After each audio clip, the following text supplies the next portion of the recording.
عسلامة خياتي وميماتي، ان شاء الله تكونوا كامل بخير وعلى خير. نلقاكم الفيديو تاعي بخير.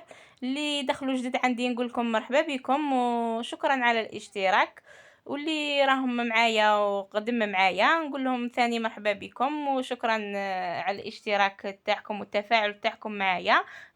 خلوا لي تعليقاتكم الوصفات وزيدوا دعموني باش نزيد ندير لكم وصفات بزاف شابين شهر رمضان ان شاء الله. تابعوني ما راح تندموا. اليوم جيتكم بوصفه الجلبانه بالسمان كما راكم تشوفوا، يجي بزاف بنين وطبق يحمر الوجه كما راكم تشوفوا. جبت القدر تاعي درت فيه في قيس 3 مغارف تاع الزيت مغروف تاع السمن، قليتهم خليتهم يتقلاو ذوك السمانات، وزدت لهم حبه تاع بصل كنت سكرفشتها، سنه تاع ثوم مسكرفجه، وحبه تاع طوماطيش خليتها كامل كما راهي كالعاده، وورقه تاع الرند، وخليتهم يتقلاو مليح. نغمهم وخليهم يتقلاو. بعد ما يتقلى لي هذاك السمان نزيد له لي زيبيس، رشه تاع قرفه ورشه تاع حرور ورشه تاع الكركم، ونخليهم ايضا يتقلاو. نزيد لهم رشه تاع ملح، ومن بعد نزيد لهم الكميه تاع الجلبانه. بعد ما غسلتها انا هذه الجلبانه مكونجليه، غسلتها بالماء سخون، غسلوها بالماء سخون بتروح لهذيك الريحه تاع الجلبانه، غسلوها مليح بالماء سخون ودرتها خليتها تقلى معاهم شويه. ومن بعد درت لها زدت حبيبات تاع القرنون كانوا عندي كما راكم تشوفوا بعد ما نقيتهم. نمرق خياتي بالماء السخون باه الماكله تجيكم بنينه. دائما نمرقوا بالماء السخون وما تقيسوش الماء كي تبداو تمرقوا، ما تقيسوش الماء على الدجاج ولا على اللحم ولا باه داك اللحم ما يتروحلوش البنه تاع التقليه وذوك لي زيبيس ما يروحوش منه. ونغمو ونخليه يطيب. بعد ما يطيب لي بعد ما طاب هذيك الجلبانه وذوك السمانات قلعت ذوك القرنونات منه، خلي هذيك السقيه تزيد تنشف ونروح لتحضير القرنون. الحشو تاع القرنون جبت ريسيبي ودرت فيها مغرف ونص تاع لاشابلوغ، سنه تاع الثوم بولي اشي وشويه تاع معدنوس ورشه تاع حرور ورشه تاع الكيري تاع الدجاج،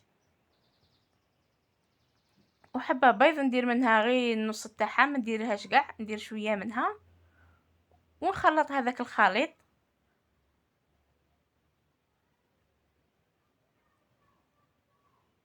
ورشه تاع الملح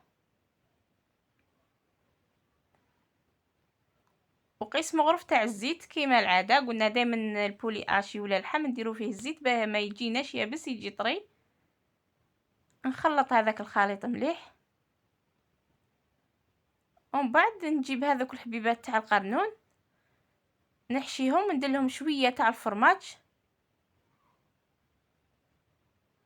النوع اللي كان عندك ديريه تاع المثلثات ولا اي نوع. ندير ذاك الفرماج ومن بعد نزيد ندير هذاك الحشو اللي كنت حضرته تاع البولي اشي نعمر به القرنون.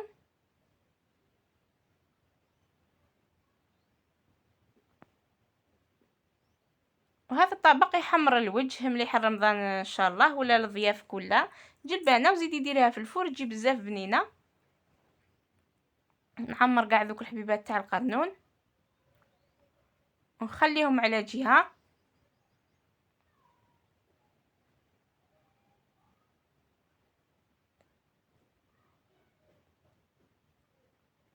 ومن بعد هذيك الجلبانه بعد ما طيب لي نجيب بلا اللي ندخلو للفور ونفرغ فيه هذيك الجلبانه كما راكم تشوفوا. فرغت فيه هذيك الجلبانه ذوك السمانات، نزيد نضيف فوقهم هذاك القرنون اللي كنت حشيته بالبولي اشي ونديرهم في الكوشه يطيبوا كنت شاعله من الفوق ومن التحت. نخليهم يتحمروا هذوك السمانات ويطيب لي هذاك البولي اشي.